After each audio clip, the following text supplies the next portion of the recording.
Solution number 1 for digital perming.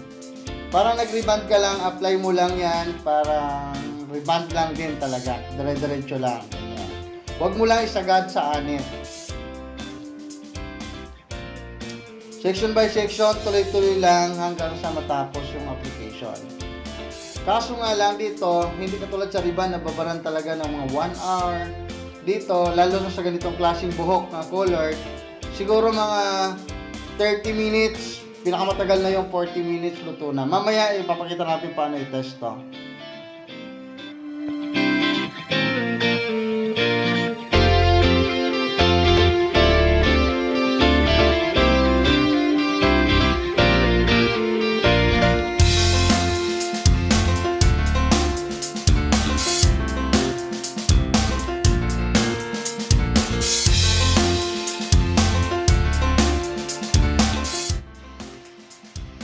After 40 minutes, test na natin. Ganito lang ang pagte-test nito.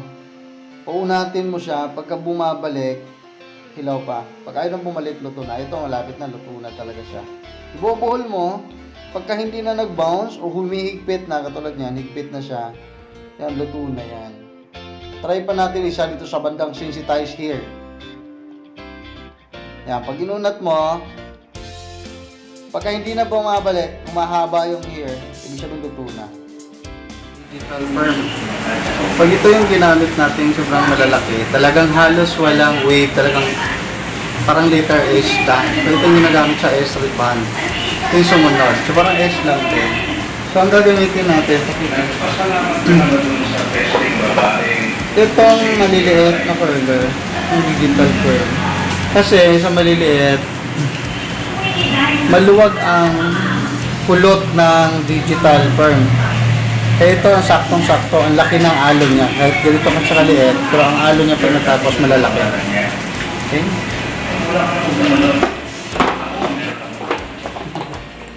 Sa pag-blower, kailangan natin mga 50% to 80% dry.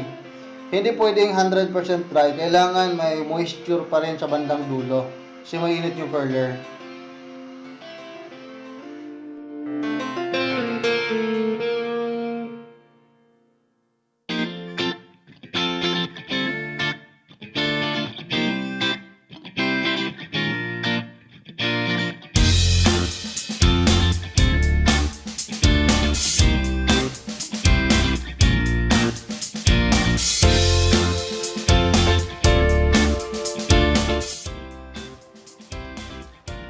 Ganon din, lahat ng proseso ng treatment kailangan ng sectioning, proper sectioning. Dito hindi kailangan ng maliliit masyado yung section mo. Kailangan medyo makakapal. Paglagay mo sa papel, kailangan maganda yung band. Yan. Hanggang dulo ang papel para hindi mayupi o hindi mabali yung pinaka-ends ng buhok. Kailangan mahigpit yung pagka-roll.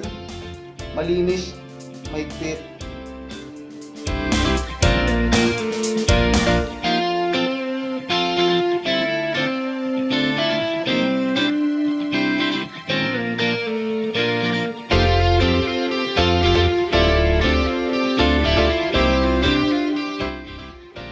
Pag nakalayer ang buhok, lagyan mo ng ipit sa gitna para hindi mahulog ang mga maiikli, mga short hair.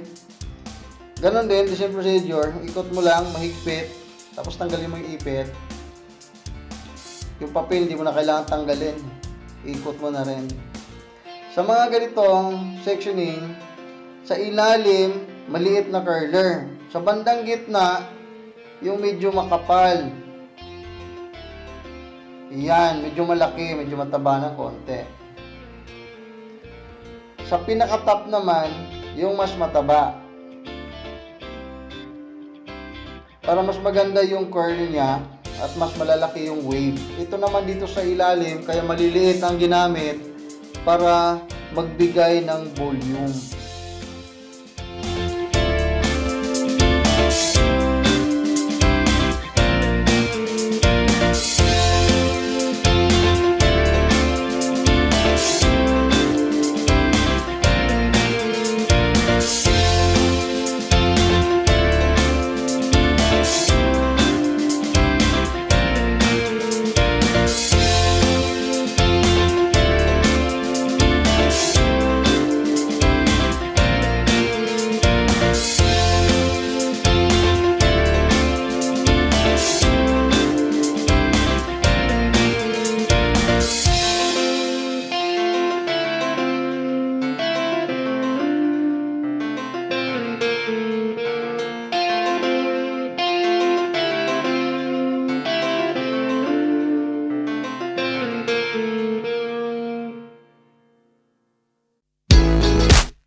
kailangan natin gumamit ng scalp protector para pang shield sa scalp ng ating kliyente.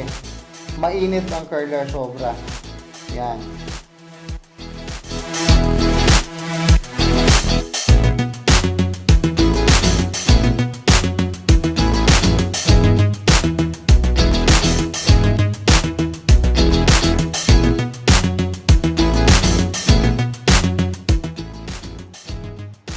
Kabit na natin ang mga wire ng ating wave master. Dito ay mayroong tinatawag namin para sa sensitize, para sa natural hair, at para sa mga resistant hair. So, sa ganitong klaseng buhok, iset natin ito siya sa sensitize hair.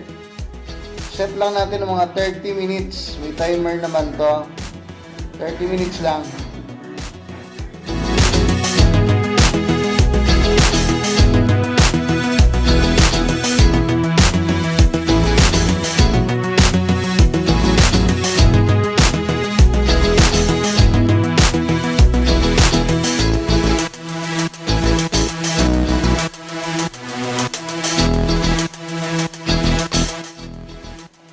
After nating tanggalin yung curler, plansahin natin ang root. Parang ni-reband din. Section by section, tuloy-tuloy din hanggang sa matapos.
After na plansa, ibalik natin yung curler. Yung curler na hindi yung dekuryente. Kasi kung yung dekuryente, lalagyan natin ng neutralizer, mababasa yon, baka hindi magtagal yung mga digital curler.